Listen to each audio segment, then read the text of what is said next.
हमारा वतन सबसे तेज, सबसे आगे। राजस्थान में विधानसभा चुनाव की तैयारियां चल रही हैं। लोग अपने अपने तरीके से तैयारियां कर रहे हैं। दिसंबर में चुनाव होने की संभावना है। चौमू विधानसभा में भी बहुत सारे लोग हैं जो तैयारी कर रहे हैं, अपने अपने स्तर पे अपनी तैयारियों को लेकर जुटे हुए हैं और लोगों से संपर्क बनाए हुए हैं। आज हमारे साथ में हैं पूर्व विधायक प्रत्याशी जिन्होंने 2018 में विधायक का चुनाव लड़ा था। आइए बात करते हैं रविकांत जी शर्मा से, उनका क्या और किस प्रकार से 2018 में एक्सपीरियंस रहा। सर बताएं। सबसे पहले तो आपके प्यारे दर्शकों को मेरा नमस्कार, और जो भी चौमू के आसपास के लोग इस वीडियो को देख रहे हैं उन सब लोगों को मेरा तहे दिल से नमस्कार। नवंबर 2018 के अंदर जो विधानसभा चुनाव हुए थे, मैं उसके अंदर निर्दलीय विधायक प्रत्याशी के रूप में अपना पर्चा दाखिल किया था, और मुझे उस चुनाव के दौरान बहुत ही मेरा जो अनुभव हुआ बहुत ही अच्छा रहा, और मुझे उस चुनाव से कई चीज़ें सीखने को मिली। 2018 के अंदर जो चुनाव हुआ था विधानसभा का, वो बहुत ही डिफ़िकल्ट चुनाव था। मैं पहला चुनाव 2018 के अंदर लड़ा जब मेरी उम्र मात्र 26 साल की अवस्था के अंदर मैं चुनाव लड़ा, और मैंने चौमू विधानसभा के इतिहास के अंदर उस टाइम पे सबसे कम उम्र के अंदर मैंने पर्चा दाखिल किया, और मैं निर्दलीय प्रत्याशी के रूप में अपना पर्चा दाखिल किया था। उस टाइम पे मुझे चुनाव चिन्ह गैस सिलेंडर मिला था, और टोटल 18 प्रत्याशियों ने चुनाव लड़ा था, उसमें से मैंने 4th पोजीशन हासिल करी। रविकांत जी, जब आपने 2018 के अंदर विधानसभा चुनाव का पर्चा भरा, आपके सामने बड़ी बड़ी पार्टियों के दिग्गज राजनेता भी थे, तो आपको ऐसे नहीं लगा कि जीत होगी नहीं होगी? क्या संशय उस टाइम का बताएं। मैं बताना चाहता हूं कि 2018 के जो चुनाव के अंदर मैं जब मैदान के अंदर उतरा, जब पर्चा भरा, तो मेरे अंदर डर बिल्कुल भी नहीं था। मैं हारने के पर्पस से नहीं, जीतने के पर्पस से मैदान में उतरा था। मैंने जीवन में एक ही चीज़ सीखी है, हारा वही जो लड़ा नहीं। मैं मैदान में उतरा था, मैदान में संघर्ष किया था, और संघर्ष के बलबूते मैंने 4th पोजीशन हासिल भी की, और लोगों ने मुझे अच्छा सपोर्ट किया था। लोगों ने मेरे अच्छे पोस्ट डाले थे, और लोगों के बीच में जब मैं जाता था तो लोग मुझे बड़े गर्मजोशी के साथ में मेरा स्वागत करते थे, मुझे माला पहनाते थे, साफा बंधवाते थे, और मुझे बहुत अच्छा लगता था। लोग अपनी समस्या मुझे बताते थे कि रविकांत जी, हमारे क्षेत्र के अंदर बिजली की समस्या है, पानी की समस्या है, हमारी बच्चियों के लिए साधन, जो गांवों से जो साधन चौमू के लिए बच्चियां कॉलेज स्कूल में जाती हैं उनके साधन की समस्या है, किसी का राशन में नाम नहीं जुड़ा हुआ, किसी का आधार कार्ड नहीं बना हुआ, बहुत सी अनेक समस्या लोग, मैं जब फील्ड में घूमता था तो मुझे बताते। तो मुझे जब पता चला कि लोग कितनी विकट समस्याओं से गुजर रहे हैं, किसी डाणी के अंदर पाइपलाइन नहीं है, किसी डाणी के अंदर पीने के पानी की टंकी नहीं है, कहीं पे बोरिंग खराब पड़ा है, कहीं पे हेडपम्प खराब पड़ा है, किसी की कहीं पे बिजली नहीं पहुंच पा रही, बिजली अगर जा रही है तो उसके तार टूटे हुए हैं, वहाँ पे लाइनमैन जाके उसको दुरुस्त नहीं कर पा रहे। तो बहुत सी समस्याएं मुझे जब जनता के बीच में मैं गया, पब्लिक के बीच में मैं गया, तो मुझे जानने को मिली और समझने को मिली कि देखो प्रजा कितनी परेशान है।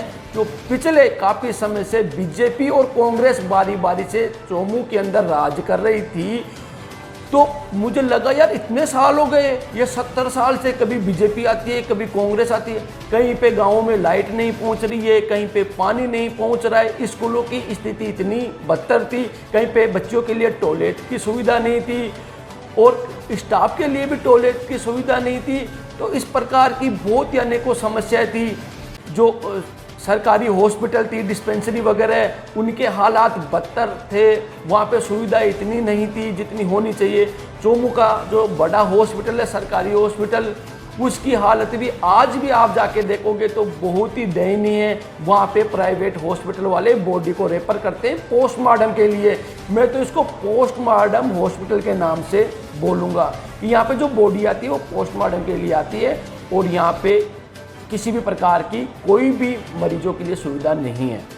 रविकांत जी, 2018 का चुनाव हुआ और आप उसमें जीत नहीं पाए, फिर भी आप 4th पोजीशन पे रहे। जनता के बीच में आप भी लगातार बने हुए हैं, तो उनकी जो समस्याएं थी उनमें से किसी का समाधान आपने करवाया?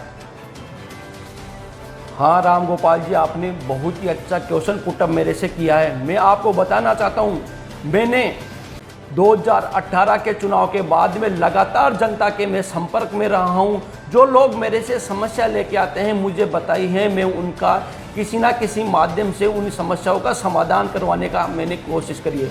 कोरोना काल के अंदर इतनी विकट समस्या पूरे चोमू के अंदर, आसपास के गाँवों के अंदर थी। पानी की किल्लत हो रही थी। जून का महीना चल रहा, अप्रैल मई जून का महीना चल रहा था। मैं बड़ी बात नहीं बोलूँगा आपके दर्शकों को और आपको भी, मैंने मेरे निजी खर्चे से चोमू के जितने भी वार्ड है वहाँ पे पानी के टैंकर भेज के मैंने पानी की सप्लाई करी है, लोगों को पानी पिलाया है। ज़रूरतमंदों को मैंने, जहाँ पे कोरोना काल के अंदर खाने की व्यवस्था, मतलब पूरा देश में लॉकडाउन लग गया था, उस टाइम मैंने लोगों के अंदर बांटे हैं, मैंने खिलाने की सामग्री मैंने पहुंचाई है अस्पतालों के अंदर जाके। एक बात तो मैं बताऊं, रात को 12 बजे एक पेशेंट का मेरे पास में कॉल आया कि मेरा बच्चा बहुत ही सीरियस हालत में और ऑक्सीजन की व्यवस्था नहीं है। रात को 11:30 बजे मैं उठ के जयपुर गया। वहाँ पे मेरा एक गाड़ी वाला था जिससे मैं काम करवाता था, और वो ऑक्सीजन सिलेंडर से क्या करता था, वेल्डिंग का कार्य करता था। उसके पास में 4 सिलेंडर रखे हुए थे। मैं मेरी गाड़ी से जाके और वहाँ से 2 सिलेंडर लाके और उस आदमी को रात को 2:30 बजे मैंने वो सिलेंडर लाके दिए। और आज भी वो व्यक्ति मुझे बोलता है कि आपने उस दिन मेरी ये मदद करी, मेरे लिए, मेरे बच्चे के लिए सिलेंडर लाके दिए। आज मेरा बच्चा इस दुनिया में सबके सामने है। 2018 के बाद में चोमू विधानसभा की क्या हालत है, मेरे से इस बात पे चर्चा करो कि 2004 4.5 साल निकल गए, चोमू के अंदर क्या हुआ। मैं आज आपको बताना चाहता हूँ कि चोमू के अंदर इस न्यूज़ चैनल के माध्यम से आप सभी दर्शकों को भी मैं बताना चाहता हूँ कि चोमू की हालत इतनी बदतर है। आप किसी भी गाँव के अंदर जाओगे, गाँव की सारी सड़कें टूटी हुई मिलेगी आपको। उन सड़कों के अंदर पानी भरा हुआ मिलेगा। किसी भी गांव के अंदर, 1-2 गांवों को छोड़ के किसी भी गांव के अंदर पानी की प्रॉपर सप्लाई नहीं है। पानी की व्यवस्था पूरी तरीके से डगमगाई हुई है। ये इस भीषण गर्मी के अंदर लोग दर भटक रहे हैं पानी के लिए। चोमू विधानसभा के अंदर पानी की अत्यंत गंभीर समस्या हो चुकी है। ना तो अभी गांवों के अंदर प्रॉपर पानी की सप्लाई हो पा रही है, ना ही नगर पालिका क्षेत्र के अंदर पानी की सप्लाई हो पा रही है। आज के टाइम पे कई नई कॉलोनियां बस गई है चोमू विधानसभा के अंदर, और कई नई ढाणियां बन गई। कई लोग गांव छोड़ के अपने खेतों के अंदर आ गए, उनको प्रॉपर पाइपलाइन के द्वारा पानी नहीं पहुंचा जा रहा। वर्तमान विधायक और पूर्व विधायक के द्वारा जनता से कई आश्वासन दिए गए, कई वादे किए गए कि हम चोमू विधानसभा के अंदर बिसलपुर बांध का पानी पहुंचाएंगे, पानी लेके आएंगे। अभी तक चोमू को ये सुविधा नहीं मिली है, और ट्यूबवेल के अंदर भी पानी नीचे चलाया गया है। इस वजह से भी समस्या आ रही है, और प्रॉपर ये ट्यूबवेल की जो संख्या जितनी होनी चाहिए वो भी कम है, और जो क्षेत्रफल है चोमू का वो बढ़ चुका है। नई नई कॉलोनियाँ बस चुकी है, वहाँ पर पाइप अभी तक नहीं पहुँचा है, ना सिविल लाइन वहाँ तक पहुँची है। इसलिए मैं बोलता हूँ कि ये जो विधायक हैं वो पूरी तरीके से अपने 4.5 साल के कार्यकाल में फेल है। जब मैं जनता के बीच में जाता हूँ, कई समस्या जनता की होती है तो वो मुझे इनवाइट करती है, बुलाती है, मैं फील्ड में जाता हूँ। जब पब्लिक के बीच में जाने के बाद में मुझे पता चलता है, वो बोलते हैं कि सर हमारा ये काम था, ये काम मेरा अटका हुआ है। मैं पूर्व विधायक जी से गुहार लगाई, बोला कि सर आपकी गवर्नमेंट है, आप पिछले कई बार चोमू विधानसभा के अंदर एमएलए रह चुके हो और आपकी राजस्थान में सरकार है, सर मेरा ये काम करवा दीजिए। तो उनकी तरफ से आंसर उस व्यक्ति को मिलता है कि अभी मैं विधायक नहीं हूँ, सरकार तो मेरी है, पर आपने मुझे विधायक नहीं बनाया, चोमू की जनता ने मुझे विधायक नहीं बनाया, इसलिए मैं आपका काम करने में असमर्थ हूँ। आप जो वर्तमान विधायक है रामलाल जी शर्मा, उनके पास में जाइए।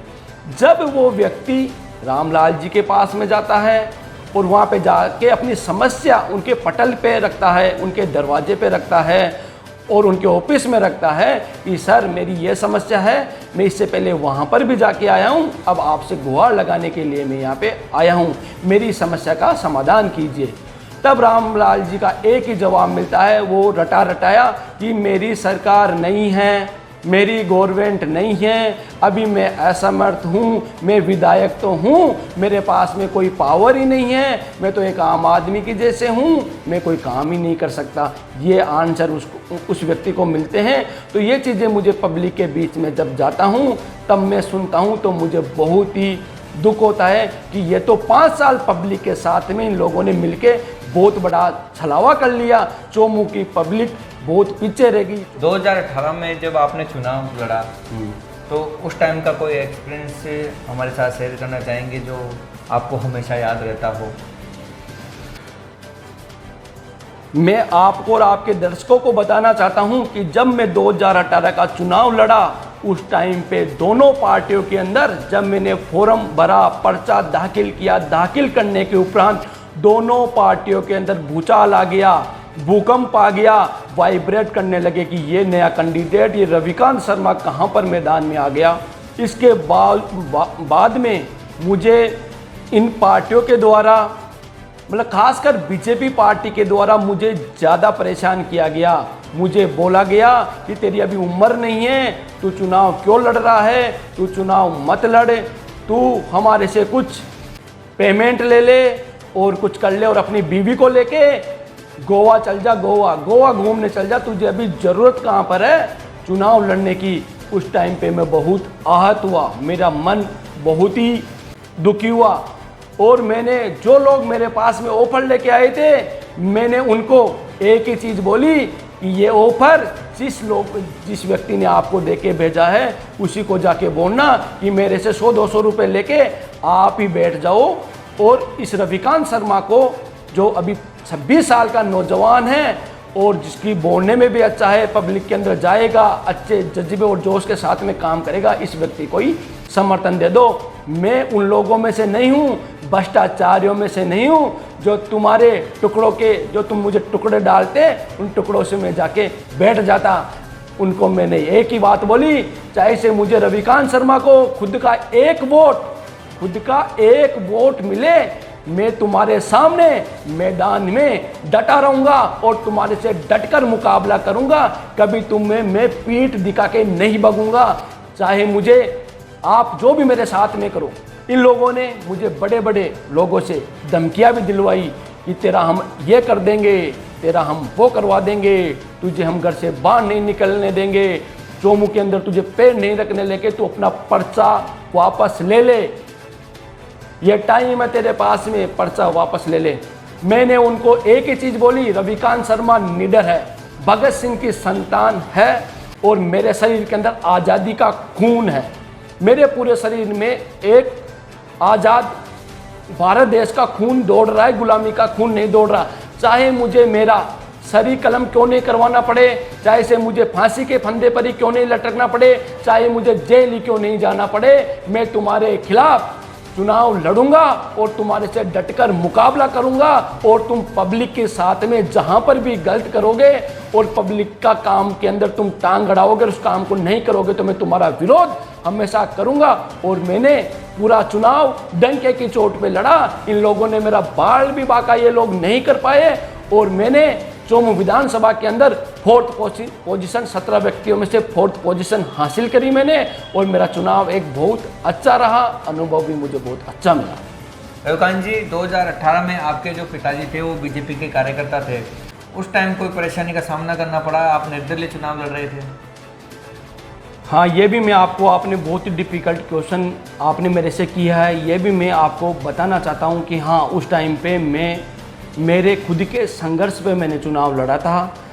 पूरा विधानसभा का चुनाव मैंने अकेले संघर्ष में लड़ा था। मेरी परिवार की तरफ से मुझे सपोर्ट नहीं था, पूरा परिवार बीजेपी के समर्थन में था। वर्तमान विधायक रामलाल जी, उनका पूरा दबाव था कि आप रविकांत का समर्थन नहीं करोगे, अगर आप रविकांत का समर्थन करोगे तो पब्लिक इनके साथ में हो जाएगी और ये ज़्यादा भी नहीं तो 25-30 हज़ार वोटों तक पहुंच जाएगा और ज़्यादातर वोट मेरे कटेंगे, इसलिए मैं चुनाव हार जाऊंगा। तो मेरे पापा पर पूरा प्रेशर पूरी बीजेपी टीम का था, तो वो मेरे साथ में एक बार भी नहीं आए। उन्होंने पूरे चुनाव के दौरान रामलाल शर्मा जी का, उन्हीं का साथ दिया, उन्हीं की जाजम पर वो बैठे और उन्हीं के जो भी प्रोग्राम्स होते थे उनको अटेंड कर। मैंने पूरा चुनाव विदाउट फैमिली सपोर्ट के मैंने चुनाव लड़ा और वो दिन मुझे आज भी याद करता हूँ तो मुझे बहुत दुख होता है मुझे कि यार वो कैसा दिन था। तब मेरा फैमिली रामलाल शर्मा जो वर्तमान विधायक है उनके साथ में थी और रविकांत शर्मा अकेला संघर्ष कर रहा था। ईश्वर मेरे साथ में था, जो सत्य के साथ में हमेशा ईश्वर रहता है। मैंने भगवान से यही प्रार्थना करी थी, हे भगवान, हे मेरे परम ईश्वर, मैं आपसे मेरी यही प्रार्थना है कम से कम मुझे, मैं इस चुनाव लड़ा हूँ 2018 का, तो मुझे, मेरा परिवार इसमें साथ नहीं है, मेरा समाज मेरे साथ में नहीं है, मेरा गांव मेरे साथ में नहीं है, कुछ नौजवान साथी मेरे साथ में हैं, कुछ नौजवान साथी, फिर मैं फोकस कर रहा हूँ, कुछ नौजवान साथी मेरे साथ में हैं, गांव साथ में नहीं है, परिवार साथ में नहीं है, समाज साथ में नहीं है और मैं पहली बार चुनाव लड़ रहा हूँ, परंतु कुछ नौजवान साथी मेरे साथ में हैं कुछ। तो मैं ईश्वर से यही प्रार्थना करी कि मुझे कम से कम 100 वोट तो भगवान दिलाना ताकि मेरी इज्जत तो बचे। ऐसे मत कर देना कि मेरे 10-5 वोट ही मेरे आए। ईश्वर ने मेरा पूरा साथ दिया और पूरे चुनाव में पहले नंबर पे भाजपा, दूसरे नंबर पे कांग्रेस और तीसरे नंबर पे आरएलपी और 4th पोजीशन रविकांत शर्मा ने हासिल करी।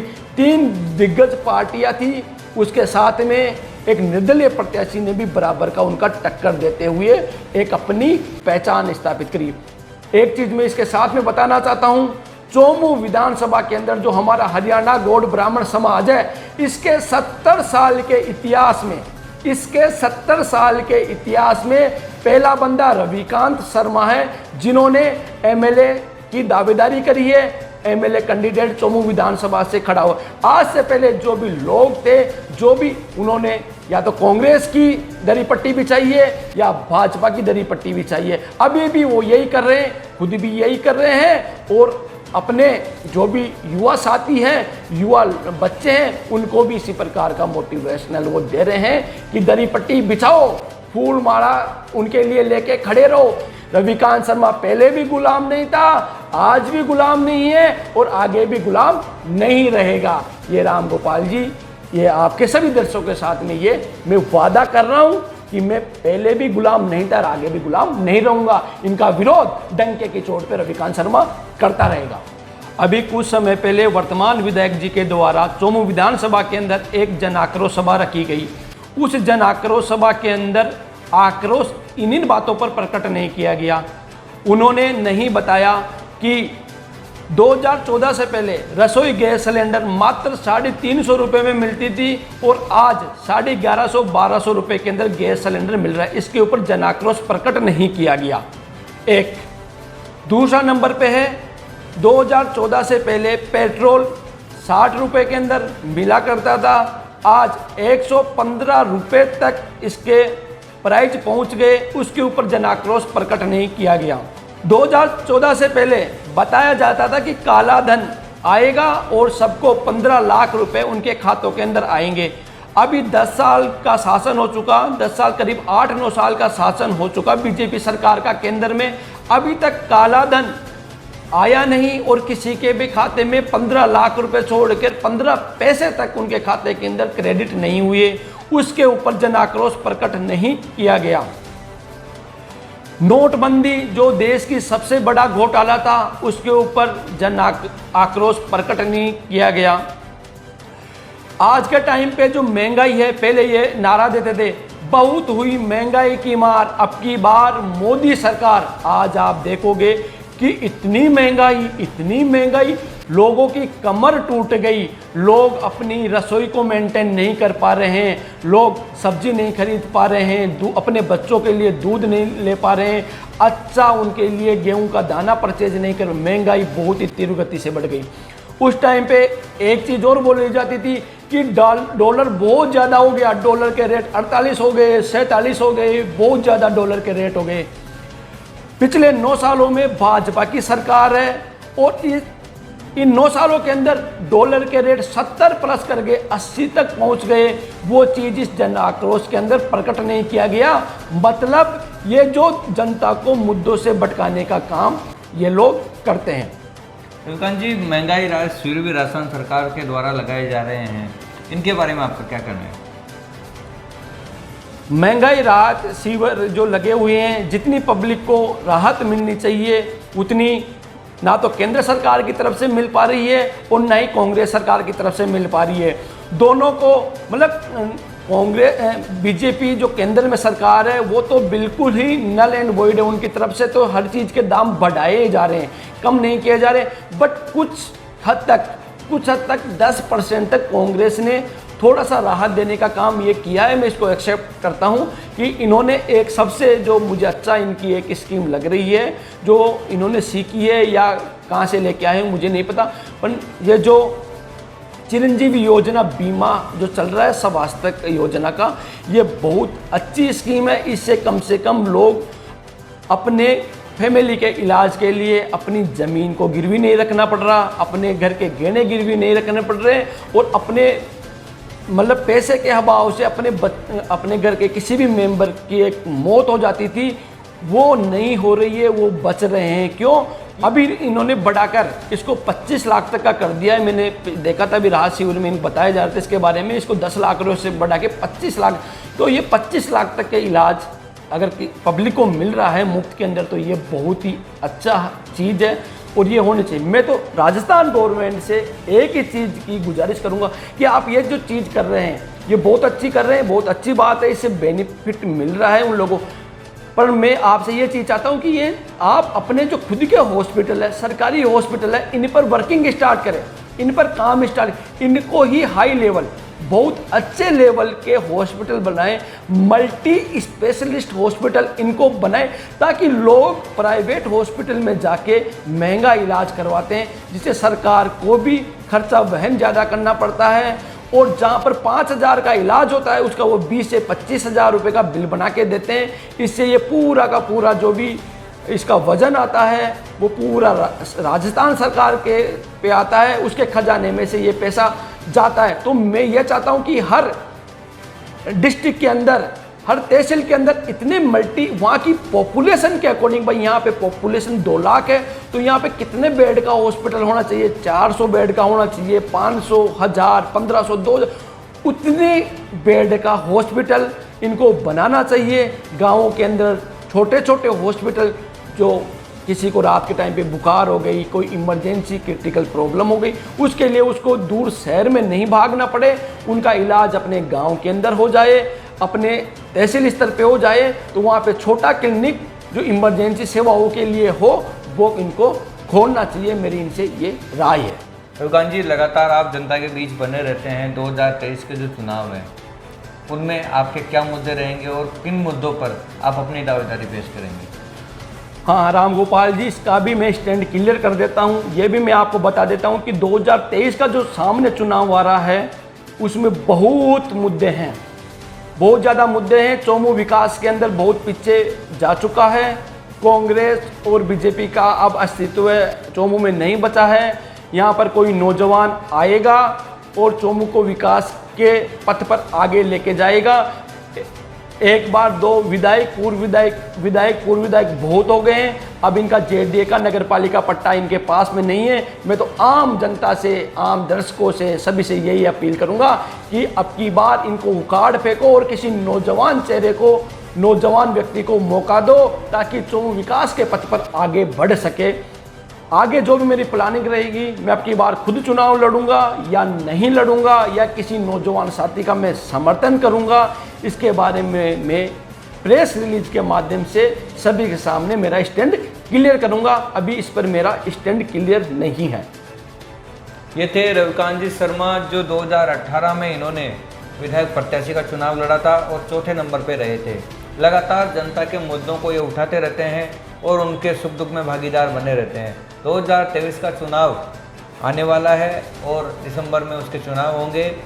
लगातार ये चोमू विधानसभा की परिस्थितियों पे नज़र बनाए रखे हैं और किस व्यक्ति को समर्थन देंगे या ये खुद प्रत्याशी के रूप में मैदान में होंगे, ये अभी भविष्य के गर्भ में छिपा हुआ है। रविकांत जी लगातार जनता के बीच में रहते हैं और खबरों के लिए बने रहिए हमारे चैनल के साथ।